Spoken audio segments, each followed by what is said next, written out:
বৌদি, এবারে পুজোর চাঁদাটা নিতে এলাম। গতবারে তো 2000 ছিল, এবারে কি 500 বাড়াই? হ্যাঁ ভাই, আমরা তোমাদের পুজোর সর্বাঙ্গীন সাফল্য কামনা করি, কিন্তু আমরা এবারে পুজোর চাঁদা দিতে পারবো না। কেন বৌদি? আমাদের আমাদের অসৌচ চলছে। অসৌচ? কে মারা গেল আপনাদের? একই পাড়ার মধ্যে থাকি, জানতে পারলাম না তো। আমার এক ছোট বোন মারা গেছে। তাই? ও মাই গড, কবে? আপনার নিজের বোন? 9 আগস্ট রাতে আরজি করে। সে শুধুমাত্র এখন আমার বোন না, সে এখন সবার বোন, সবার দিদি, সবার মেয়ে। আপনি ইয়ার কি করছেন বৌদি? অ্যামাউন্ট কমাতে হলে বলুন না, কমিয়ে দিচ্ছি, অসুবিধা নেই। আমি সিরিয়াসলি বলছি, এটা সামাজিক শোক, এটা রাষ্ট্রীয় শোক, ভুলো না কিন্তু।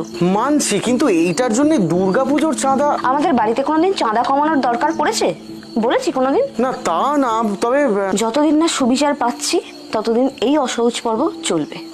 আর পুজোর আগে যদি আমরা সুবিচার পেয়ে যাই, তাহলে এই চাঁদার দ্বিগুণ টাকা আমি নিজে গিয়ে প্যান্ডেলে দিয়ে আসবো, কথা দিলাম। দেখুন, আপনারা তো লেখাপড়া শিখেছেন, আপনাদের মর্জি, যা ভালো মনে হয় তাই করবেন। এলাম। এসো।